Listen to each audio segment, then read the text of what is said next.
El domingo pasado iniciábamos esta serie de sermones sobre la carta a los Efesios que Pablo les escribe, y en el resumen que hicimos el domingo pasado de toda esta epístola veíamos a Pablo esforzándose en orar por una cosa para los hermanos en Éfeso, para que fueran plenamente capaces de comprender con todos los santos cuál es la anchura, la longitud, la profundidad y la altura, y de conocer el amor de Cristo, que excede todo conocimiento, para que de esa manera pudieran ser llenos de toda la plenitud de Dios.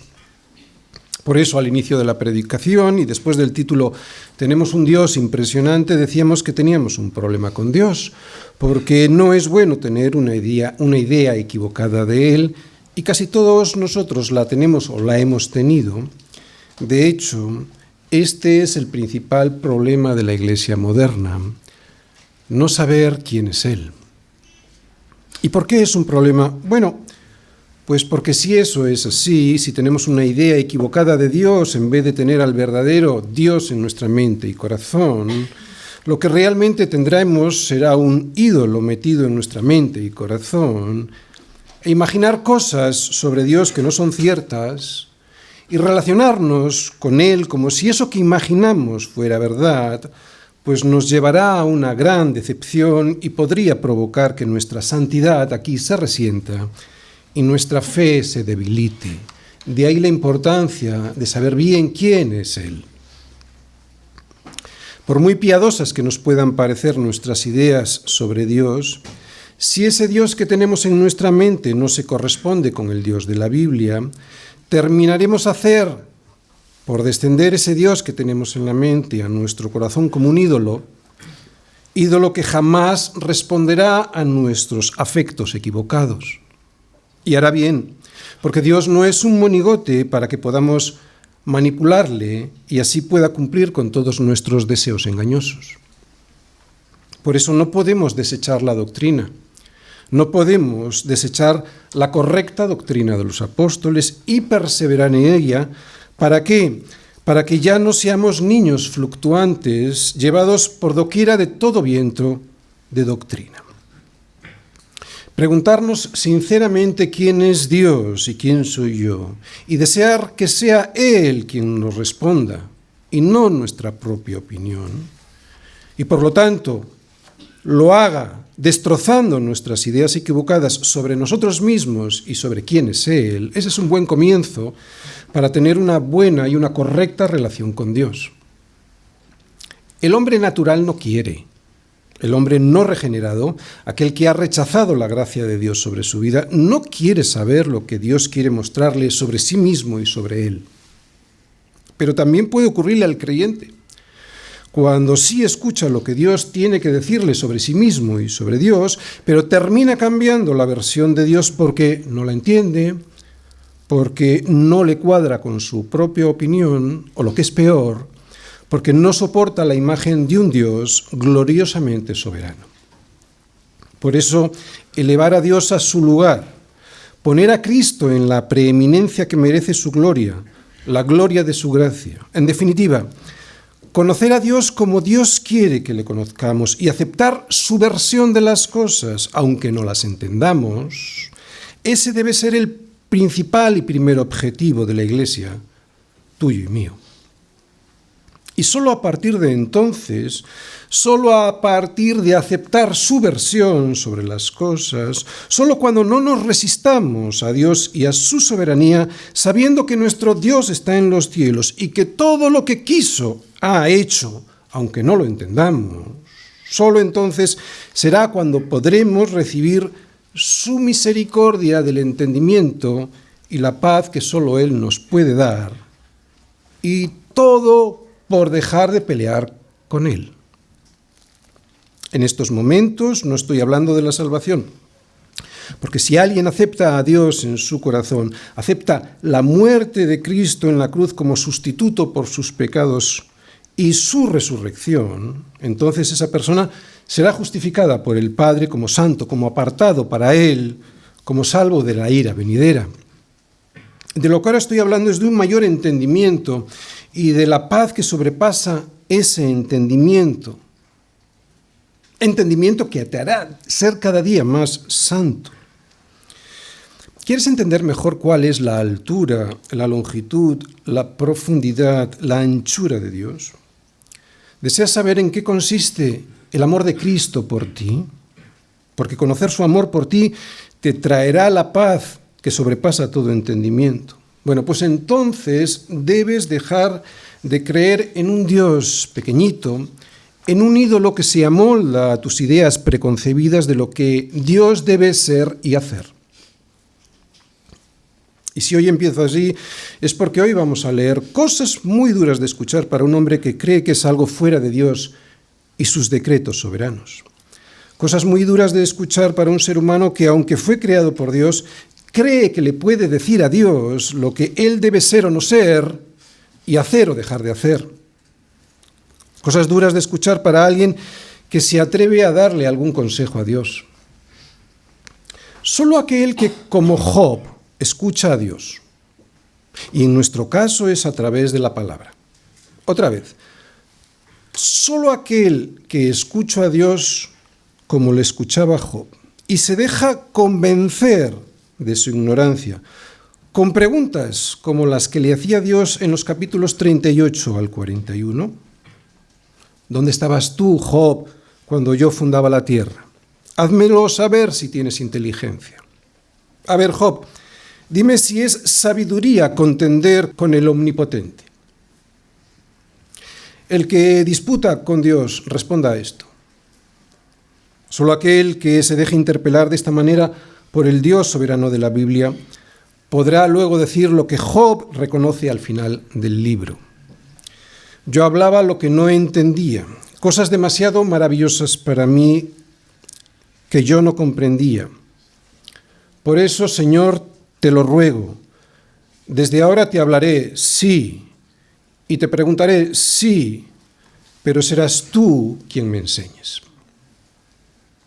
Si esta advertencia la tenemos presente todos los días de nuestra vida, si realmente queremos saber cómo es Dios y su gloria para ser llenos de toda su plenitud, o sea, no solo llenos de sabiduría, sino llenos de su paz, entonces es de vital importancia para nosotros conocer lo que Dios quiere que conozcamos de Él sin resistirnos. Aunque hoy veremos el capítulo 1, los versículos del 3 al 6, yo quiero que leamos hoy hasta el versículo 14 para ver de una manera completa el plan de salvación de Dios al hombre. Y digo de una manera completa porque en estos versículos, los que van del 13 al 14, lo que se ve es la labor de Dios Padre, del 3 al 14, que es lo que vamos a leer, aunque solo vamos a predicar del 3 al 6. Ahora dentro de un momentito vamos a leer todos, del 3 al 14. Lo que ahí se ve es la labor de Dios Padre, de Dios Hijo y de Dios Espíritu Santo. En estos versículos que ahora vamos a poder leer, veremos la Trinidad. Entiendo que es muy difícil para nosotros ver a Dios siendo uno y a la vez existiendo eternamente en tres personas, el Padre, el Hijo y el Espíritu Santo. Pero es lo que nos muestra la Biblia. La Biblia, como hoy vamos a comprobar, nos presenta esta unidad de Dios en tres personas que son iguales en perfección y santidad, pero que sin embargo llevan a cabo diferentes funciones en la obra de la creación, la providencia y la redención del hombre. He conocido a personas que se llaman cristianas que no creen en la Trinidad porque dicen que no la ven en las Escrituras. Y aunque es cierto que esta palabra Trinidad no se ve en las Escrituras, sí que de su estudio, del estudio de las Escrituras, podemos deducir su existencia, como hoy vamos a comprobar. Antes de leer el texto que os he dicho, quiero dar una definición de Dios que viene en la primera carta de Juan. Allí Juan nos dice que Dios es amor. En la primera carta de Juan, capítulo 4, versículo 8 y también en el versículo 16. Si Dios es amor, y utiliza la palabra griega ágape, entonces deberíamos leer la definición que nos da Pablo sobre ese amor ágape en 1 Corintios 13, para saber cuál es esa esencia misma de Dios. Vamos todos pues a 1 Corintios 13, versículos del 4 al 8. El amor es sufrido, es benigno, el amor no tiene envidia, el amor no es jactancioso, no se envanece, no hace nada indebido, no busca lo suyo, no se irrita, no guarda rencor. No se goza de la injusticia, mas se goza de la verdad. Todo lo sufre, todo lo cree, todo lo espera, todo lo soporta. El amor, como Dios, nunca deja de ser. Si esto que acabamos de leer es la definición de la esencia misma de Dios, sabiendo que Dios es amor, Dios, antes de la fundación del mundo, tuvo que amar a alguien de esa manera. Tuvo que darse a alguien de esa manera inmaculada, perfecta y eterna. Y eso solo es posible si Dios es uno, aunque en tres personas que son iguales en perfección y santidad. No es una idea extraña ni forzada, porque si nos fijamos dentro de un momento, veremos cómo Dios Padre nombra a Dios Hijo su amado. O como cuando después del bautismo de Jesús fueron abiertos los cielos y apareció el Espíritu Santo en forma de paloma, y hubo una voz en los cielos que decía: «Este es mi Hijo amado, en quien tengo complacencia». Para que haya amor tiene que haber más de una persona. Es un misterio, lo de la Trinidad, lo mismo que es un misterio el matrimonio. Una sola carne, cuando son dos personas. Con esta idea en la mente vamos a leer estos versículos de la historia de la salvación de Dios al hombre. Recordad que estamos en la primera parte de la carta, ¿recordáis? La primera parte de la carta la dividíamos en el capítulo 1 al 3, y allí Pablo nos muestra la historia de la salvación de Dios a los suyos, que son los que forman parte de la Iglesia, y en la segunda parte de esta epístola, en los capítulos del 4 al 6, es la parte en la que Pablo explica pues cuál es el fruto que han de dar aquellos que Dios ha salvado y que forman parte de la Iglesia. Bien, pero lo que ahora vamos a leer es el plan de Dios para la salvación del hombre y cómo ese plan lo lleva Dios a cabo a través de la obra de Dios Padre, de Dios Hijo y de Dios Espíritu Santo. Dios Padre, la obra de Dios Padre en la salvación del hombre. Bendito sea el Dios y Padre de nuestro Señor Jesucristo, que nos bendijo con toda bendición espiritual en los lugares celestiales en Cristo, según nos escogió en Él, antes de la fundación del mundo, para que fuésemos santos y sin mancha delante de Él, en amor, habiéndonos predestinado para ser adoptados hijos suyos por medio de Jesucristo, según el puro afecto de su voluntad, para alabanza de la gloria de su gracia, con la cual, con esa gracia, nos hizo aceptos en el amado.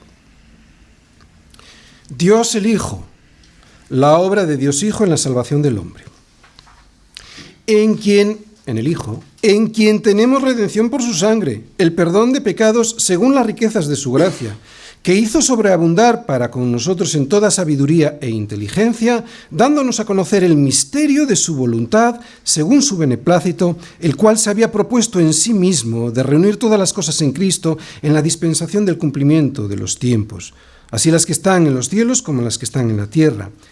En Él asimismo tuvimos herencia, habiendo sido predestinados conforme al propósito del que hace todas las cosas, según el designio de su voluntad, a fin de que seamos para alabanza de su gloria, nosotros los que primeramente esperábamos en Cristo.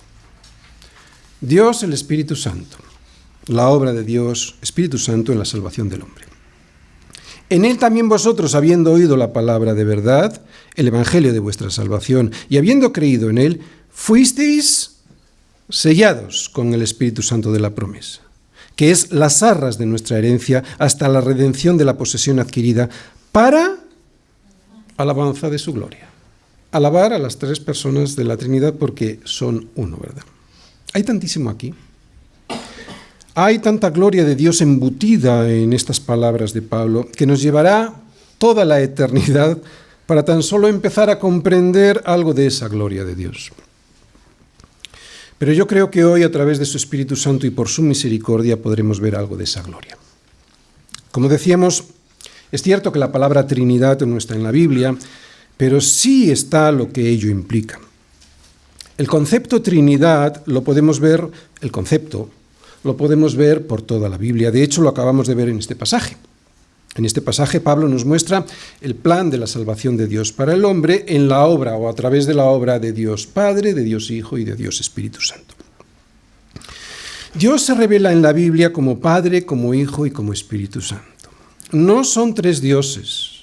No son tres manifestaciones diferentes de Dios, son tres personas distintas, todas ellas Dios, formando un único Dios.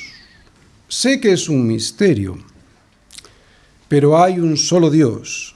Sin embargo, en la esencia de la divinidad existen tres personas con diferentes funciones en nuestra redención, aunque son iguales en gloria, honra y majestad cada una de ellas.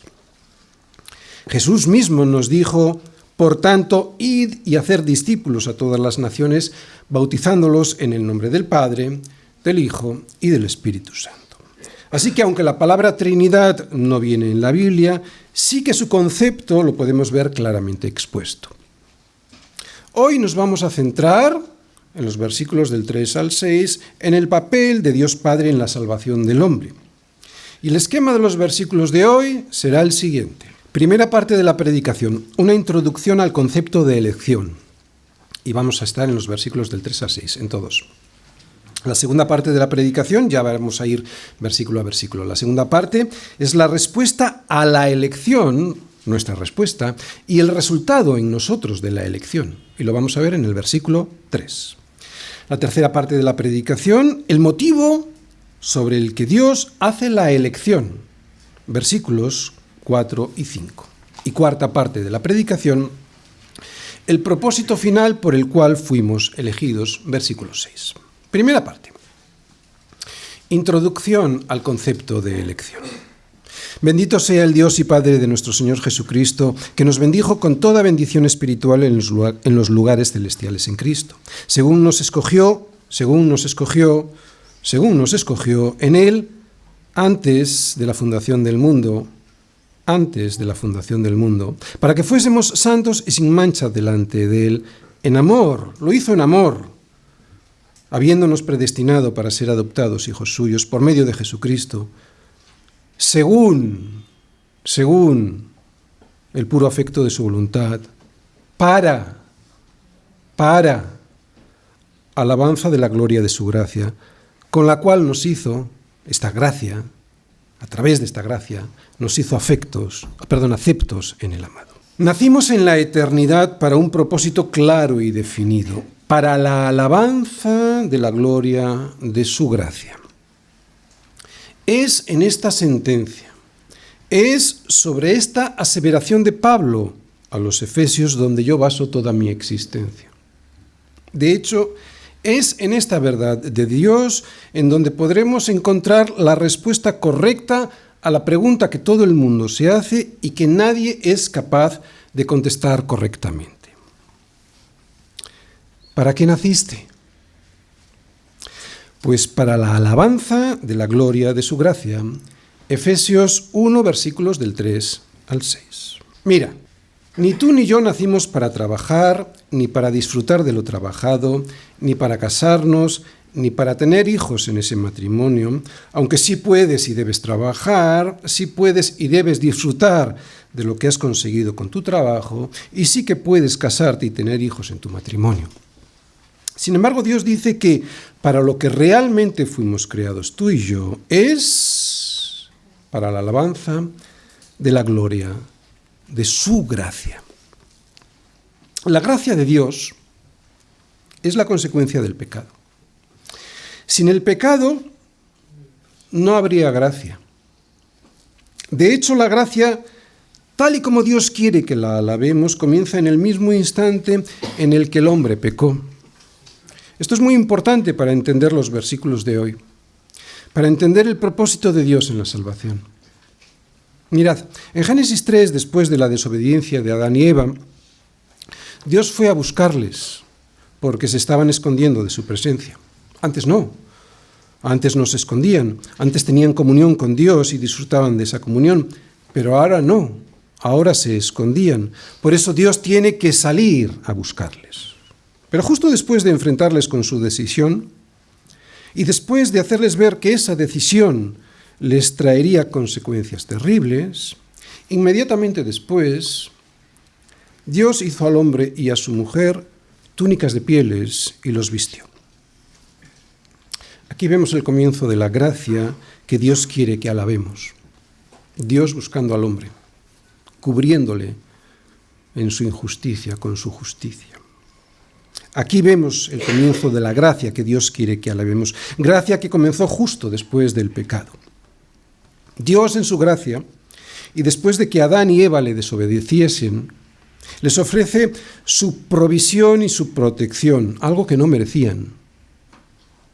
Y es que el pecado te rompe y te sume en una tremenda necesidad. Por eso Dios, en su gracia, les ofrece a ellos, y nos ofrece a nosotros a través de Jesucristo, un sacrificio para vestir, para cubrir la vergüenza de su pecado y de nuestro pecado, y de esa manera poder estar delante de su presencia. Vamos a ver ahora cómo Dios lo tenía todo previsto desde antes de la fundación del mundo. Vamos a leer, en esta introducción, estamos en la introducción, vamos a leer paso a paso estos versículos del 3 al 6 para llegar a entender bien el motivo por el cual nacimos. Bendito sea el Dios y Padre de nuestro Señor Jesucristo, que nos bendijo con toda bendición espiritual en los lugares celestiales en Cristo, según nos escogió en Él antes de la fundación del mundo, para que fuésemos santos y sin mancha delante de Él. En amor, nos escogió en amor, habiéndonos predestinado para ser adoptados hijos suyos por medio de Jesucristo, según el puro afecto de su voluntad. Y lo hizo para que le alabásemos, para alabanza de la gloria de su gracia, con la cual, esta gracia, nos hizo aceptos en el amado.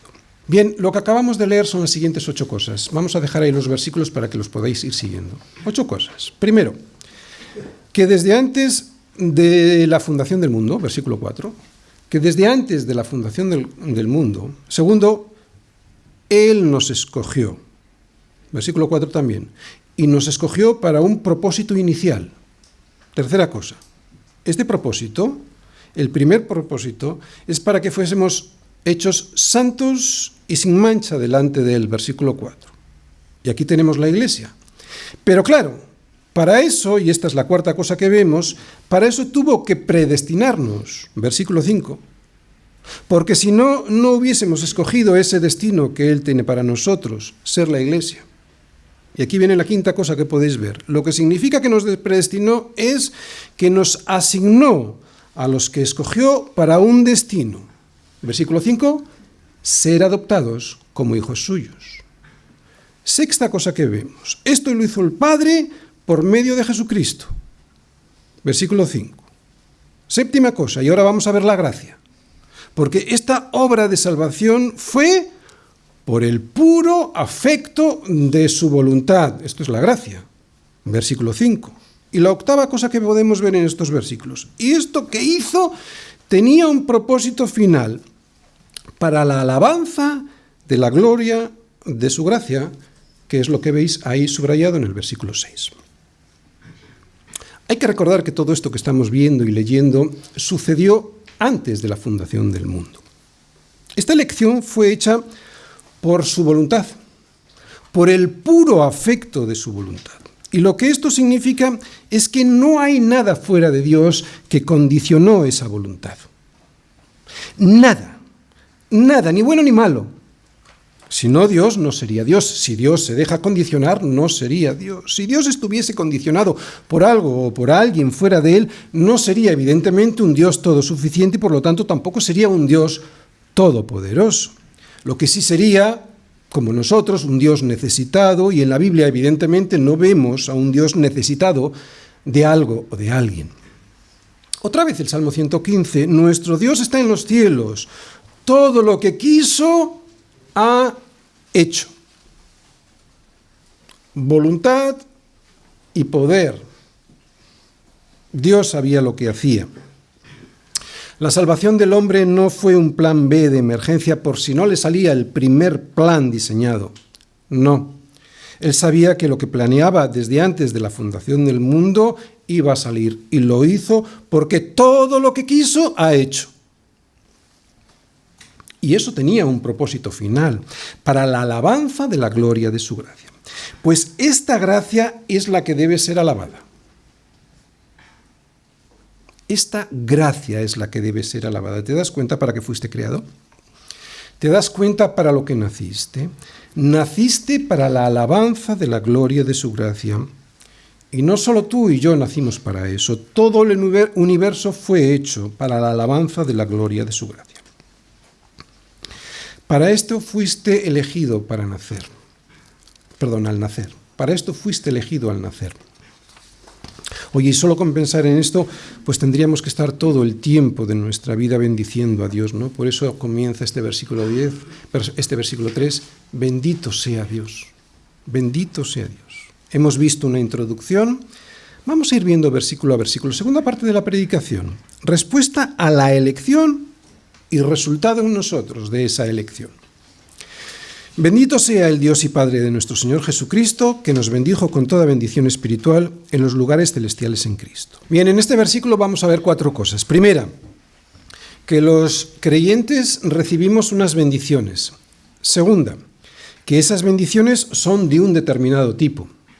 Tercera cosa, que las recibimos de alguien, de Dios Padre. Cuarta, que las recibimos por medio de alguien, Dios Hijo.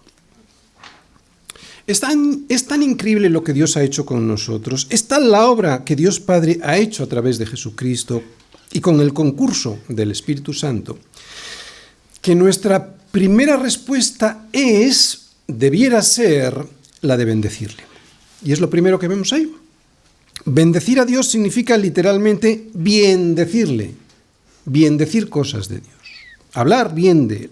Y Pablo dice que tenemos que hacerlo por una razón muy sencilla, porque Él nos bendijo. Esta es nuestra respuesta a la elección de Dios. Nuestra respuesta es bendecirle, bien decirle. Dios nos eligió.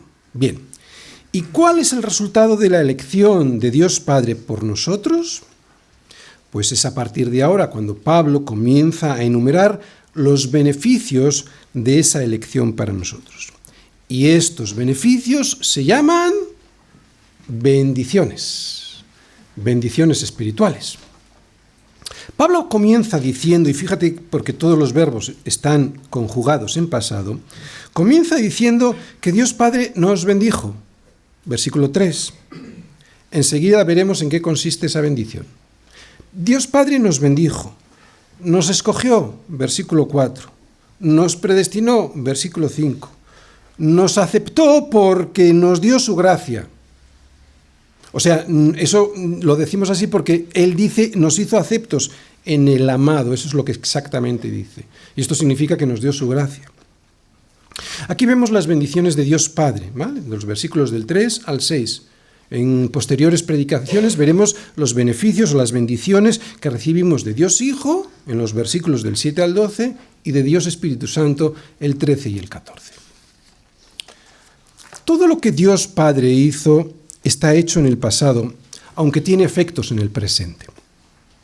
Antes de que existiese el mundo, Dios ideó, decretó, escogió y predestinó que tú y yo fuésemos hijos de Dios, sus hijos, para bendecirnos con toda bendición espiritual en los lugares celestiales en Cristo. ¿Qué significa esto? ¿Qué significa esto y por qué habla de bendiciones espirituales? ¿Es que no hay promesas materiales? Pues aunque es cierto que sobre la tierra nosotros tenemos bendiciones materiales, también es cierto que esas bendiciones las tienen el resto de las personas.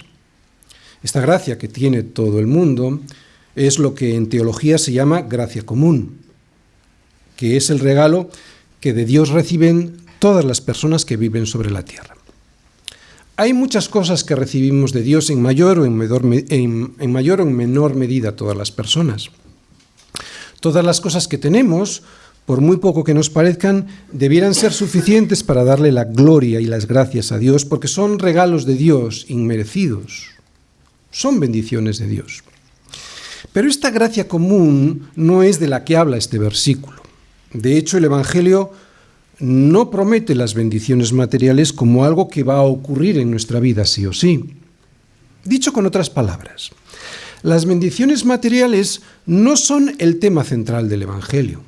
Las bendiciones materiales, en contra de lo que muchos predican, no son el tema central del Evangelio. Pablo no se centra en ellas porque, además, las bendiciones como la salud, la riqueza, la prosperidad, el matrimonio, los hijos, el empleo, las casas o cualquier cosa que te puedas imaginar, todo eso pasa, no trasciende, no es trascendente, no trasciende de este mundo, por eso no es lo importante. Si nuestra vista está puesta en las cosas de este mundo, si nuestro corazón está puesto en las cosas de este mundo, seguro que será un indicativo de estar predicando mal o de estar recibiendo mal la palabra de Dios. Porque Dios se preocupa más por nuestra salud espiritual, Dios se preocupa más por nuestra santidad que por las cosas materiales que tenemos o no tenemos.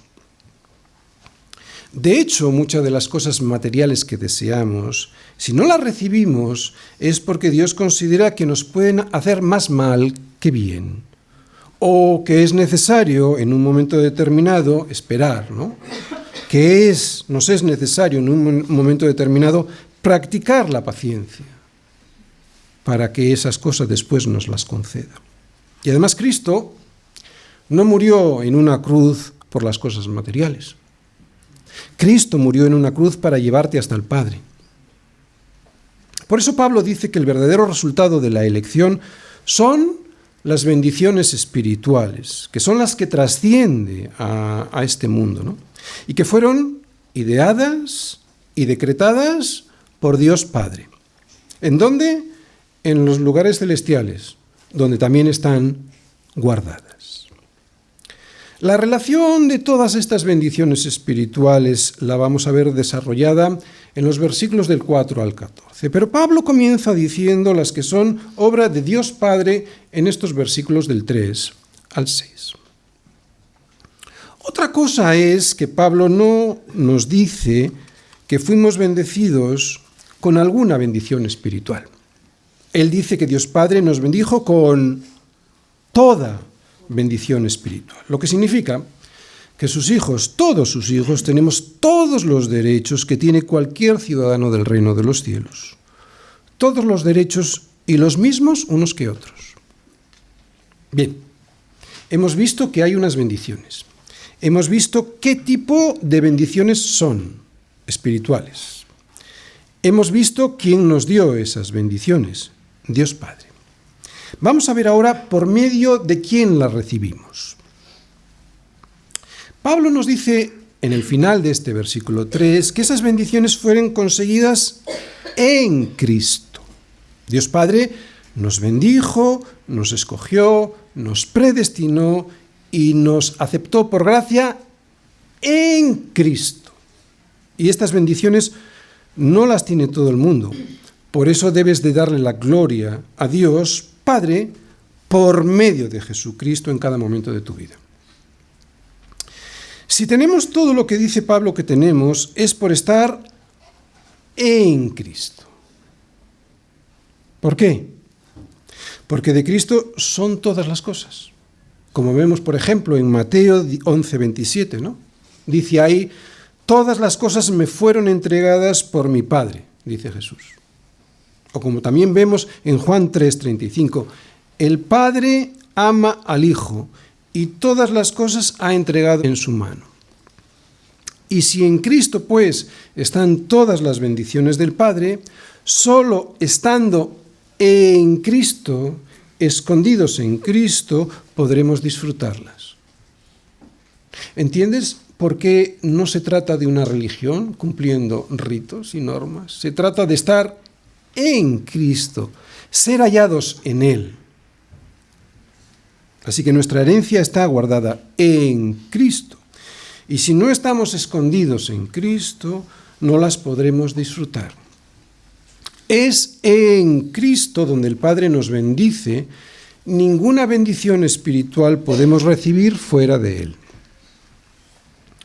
Ser coherederos con Cristo, como dice Romanos 8:17, lo que significa es que su herencia y su justicia es nuestra justicia. Y francamente, no creo que haya mejor herencia que poder presentarte delante de Dios vestido con su justicia perfecta. Sé que miramos otras cosas, sé que con nuestro engañoso corazón anhelamos otras cosas en esta vida. Un coche, una casa, una esposa, un trabajo, siempre estamos así, ¿verdad? Y no digo que esté mal desearlas, lo que dice la Biblia es que esas cosas serán bendiciones de Dios solo si ponemos nuestra vista en Él y no en las cosas de Él. De hecho, todas estas cosas por las que suspiramos aquí son tan intrascendentes que nadie se va a acordar de ellas cuando llegue el día de estar ante su presencia. Así que la bendición, la verdadera bendición es haber recibido en la cruz el perdón de mis pecados y la promesa de la vida eterna en su justicia. Pero, ¿qué es lo que he hecho yo para haber sido bendecido con semejante perdón y tremenda justicia? ¿Ha sido algo que Dios ha visto en mí para que así Él pueda basar su elección? ¿Cuál es el motivo por el cual Dios hace su elección? Tercera parte. El motivo sobre el que Dios hace la elección. Según nos escogió en Él, antes de la fundación del mundo, para que fuésemos santos y sin mancha delante de Él.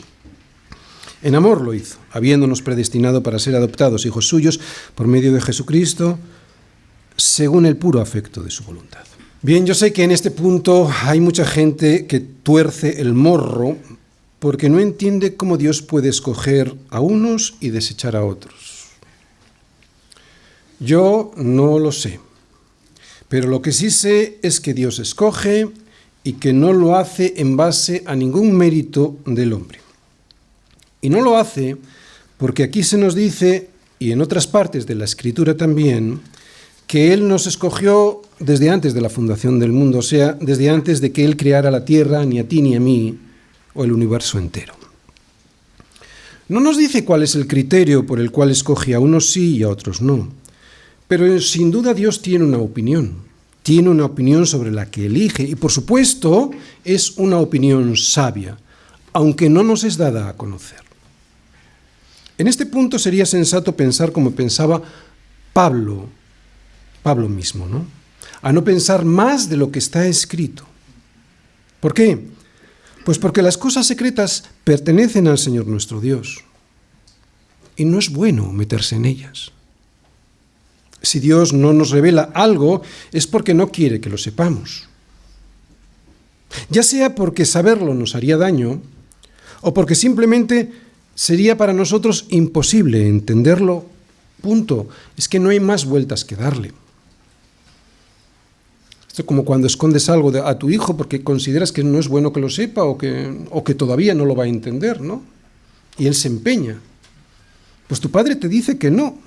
Pretender querer saber algo que Dios no nos ha revelado en ningún sitio de su palabra es ser poco inteligente. Peor aún, es ser soberbio. Y Dios resiste a los soberbios y sin embargo da gracia a los humildes. Esta gracia va a hacer, que viene por ser humilde, va a hacer que sepas más de lo que sabes ahora. Agacha la cabeza. Dios no hace acepción de personas, así que no es por este motivo por el que Dios escoge a unos y a otros no. Y tampoco escoge por las obras o por el bueno o mal hacer de alguien. Así que tampoco este es el motivo de la elección. Sin embargo, hay dos motivos que podemos ver en estos versículos. El primero, que nos eligió en Él, y el segundo, que nos eligió según el puro afecto de su voluntad. Voy a empezar por el segundo, no porque sea más importante, sino por orden. Muchos cristianos que se resisten a la elección soberana de Dios dicen que Él elige por la presciencia de Dios, o sea, porque Él eligió a aquellos que vio que le iban a elegir a Él.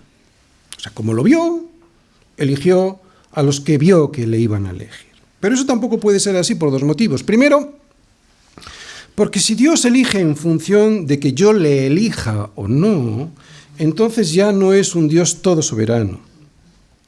Si soy yo quien le condiciona a Dios, entonces ese Dios ya no es absolutamente soberano y por lo tanto, pues tampoco se puede llevar toda la gloria, porque algo de esa gloria me la puedo llevar yo, porque le elegí. Y segundo, porque entonces ya no es por gracia, ya no es según el puro afecto de su voluntad, es porque yo decidí elegirle.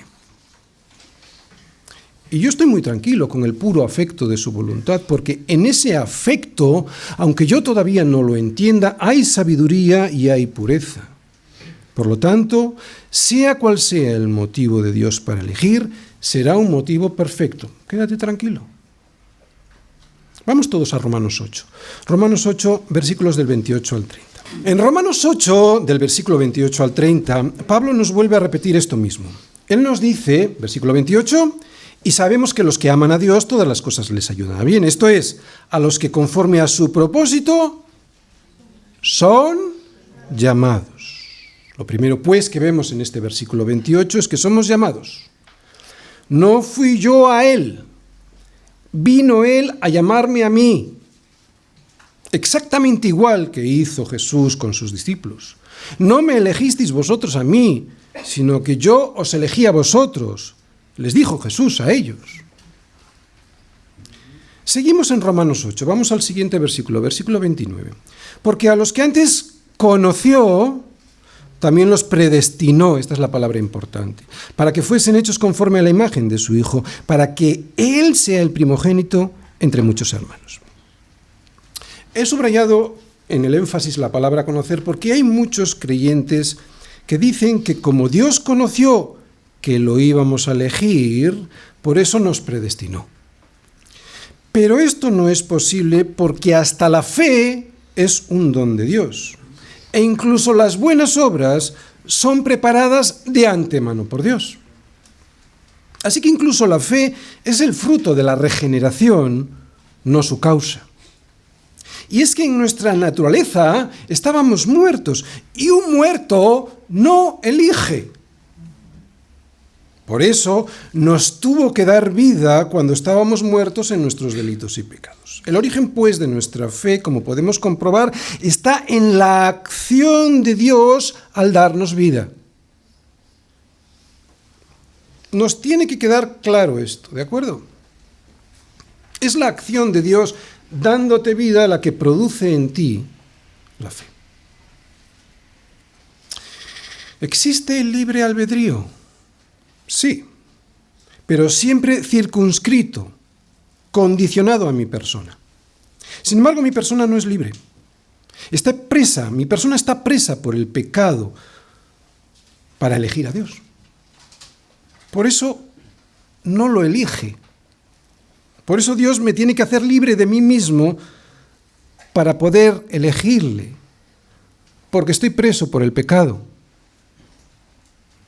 Por lo tanto, este conocimiento que veis ahí en el versículo 29, este conocimiento de que antes nos conoció, que se refiere en Romanos 8:29, es un conocimiento activo en amor, como vemos aquí en Efesios capítulo 1, versículo 5. En amor. ¿Qué significa esto? Que Él decidió escoger en amor a ciertas personas para deleitarse con ellas y en ellas en la vida eterna. No es un conocimiento pasivo. Conozco que me eligen y yo, claro, les elijo. No, es un conocimiento activo en amor. Y tiene que ser necesariamente activo porque estábamos muertos en nuestros delitos y pecados. Seguimos en Romanos 8, versículo 30. Y a los que predestinó, a estos también llamó, y a los que llamó, a estos también justificó, y a los que justificó, a estos también glorificó. Es una cadena. Una cadena. No puedes sacar un eslabón sin romper esa cadena. No puedes mirar a otro lado. Todos los eslabones conforman la cadena de la salvación. Así que la salvación es del Señor. Es del Señor que tiene misericordia, dice la Biblia, por todas las partes. La salvación pertenece a nuestro Dios, dice Apocalipsis 7:10. La salvación es del Señor, dice David en el Salmo 3, versículo 8. Así que no depende del que quieren ni del que corren, sino de Dios que tiene misericordia, nos dice Pablo en Romanos 9:16. Empecé por el segundo motivo que vemos en el versículo 5, y este motivo es que nos eligió, ¿recordáis?, según el puro afecto de su voluntad, está subrayado. Y ahora vamos a ver el primer motivo por el cual nos escogió y que viene en el versículo 4. Este motivo es que nos escogió en Él, en Cristo. La razón de la elección está en Cristo. No está en ti, está en Cristo. El motivo por que te elige está en Cristo, porque el Padre quiso que Él fuese la cabeza de su iglesia. Por eso sigue diciendo, después de decir en Él, para que fuésemos santos y sin mancha delante de Él. Esto es la iglesia. Lo mismo que Dios escogió un pueblo que no era nada ni nadie en sí mismo, el pueblo de Israel, exactamente igual, así también en Cristo Dios escoge un pueblo para que sea santo y sin mancha delante de la iglesia. Y este es otro motivo, el que veis ahí, por el cual no pudo escogernos por nuestra bondad, sino muy al contrario, porque dice para que fuésemos santos y sin mancha delante de Él, porque es que no lo éramos. Si Dios nos escogió en Cristo, no fue porque sabía que íbamos a ser perfectos, sino porque Cristo decidió, desde antes de la fundación del mundo, pagar por nuestros pecados. Lo decidió desde antes de la fundación del mundo. Por lo tanto, y de alguna manera, desde antes de la fundación del mundo ya estábamos justificados. Empiezas a entender un poquito mejor el motivo de la elección de Dios en Cristo, por el puro afecto de su voluntad. Ahí está. Sé que no todo esto resuelve nuestras dudas, pero es que si no tuviésemos dudas, seríamos como Dios. Y querer ser como Dios, ese fue el pecado que le llevó a Adán a la muerte. Agacha la cabeza. Sé humilde, no vamos a saber todo. Bástete esto, que sin la intervención de Cristo jamás habríamos sido hechos hijos de Dios. No somos escogidos porque seamos santos, sino que somos escogidos para llegar a ser santos. Otra cosa diferente es que semejante amor de Dios por nosotros no nos puede dejar igual que antes. De ahí el cambio, de ahí la santidad, de ahí el progreso en nuestra santidad. Cuando Dios llama a sus escogidos, estos no quedan igual que antes. Por eso es una vergüenza que alguien se diga escogido por Dios cuando vive en la inmoralidad, en la fornicación, en la ira, en la mentira. Y cuando digo que alguien vive ahí, me estoy refiriendo a alguien que está en eso permanentemente sin sentirse contrariado, sin arrepentirse.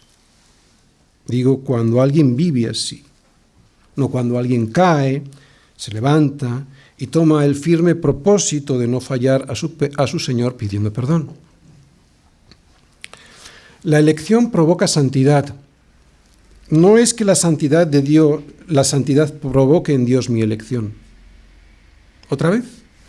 La elección provoca santidad. No es que la santidad provoque en Dios mi elección, es al revés.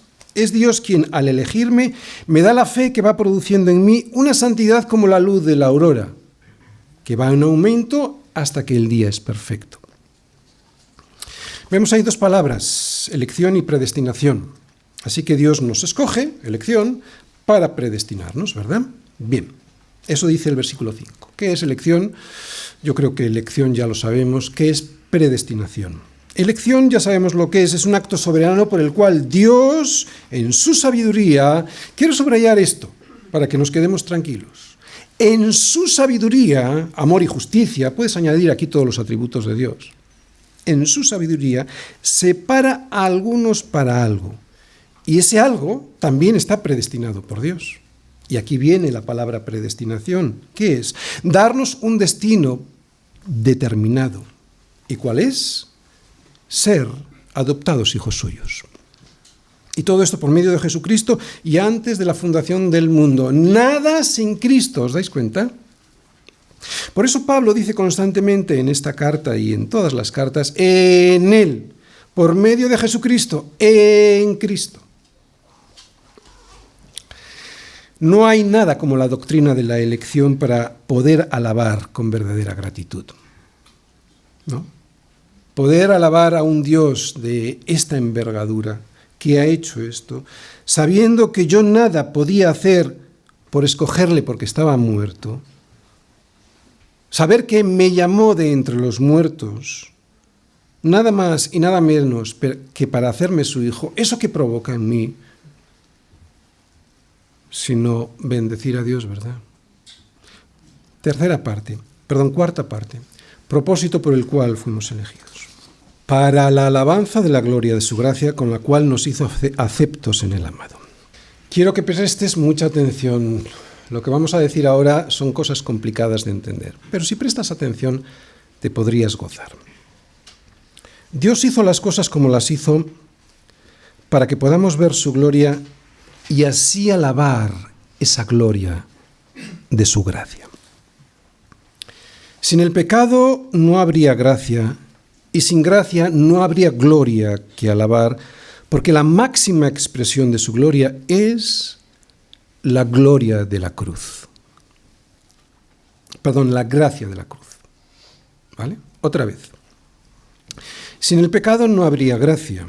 Sin gracia no habría gloria que alabar, porque la máxima expresión de su gloria la vemos en la gracia de la cruz, en el regalo de la cruz.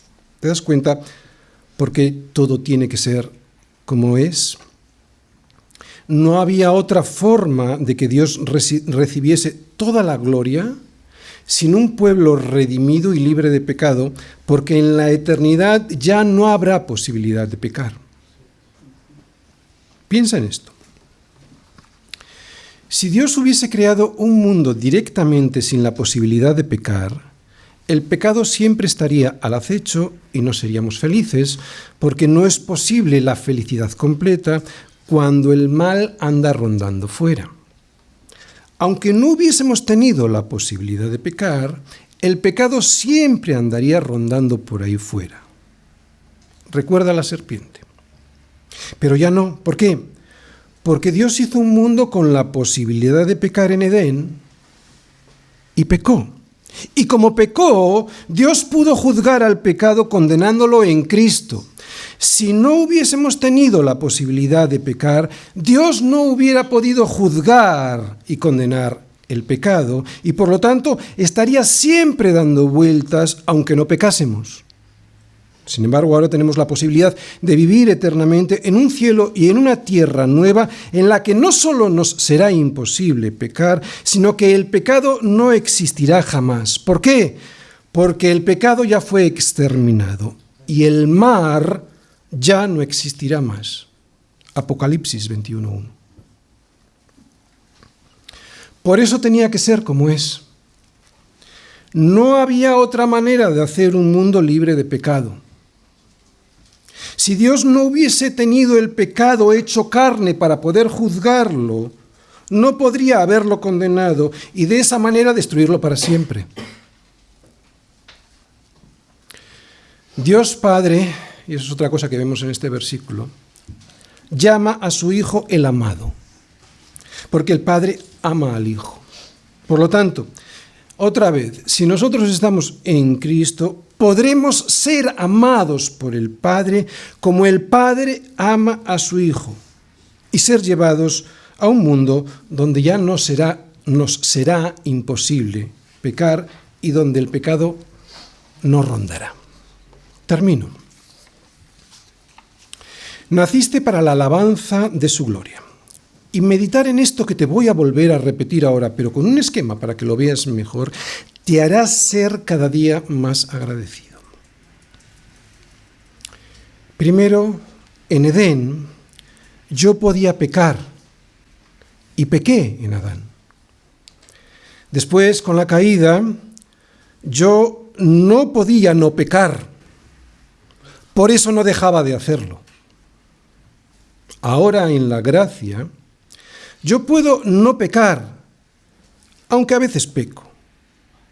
En el cielo yo no podré pecar, porque el pecado habrá sido destruido y porque yo habré recibido un cuerpo semejante al de la gloria suya.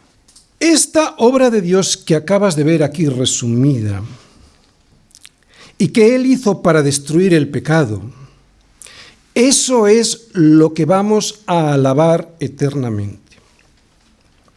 Porque para esto naciste, para alabar eternamente la gloria de semejante gracia. Amén.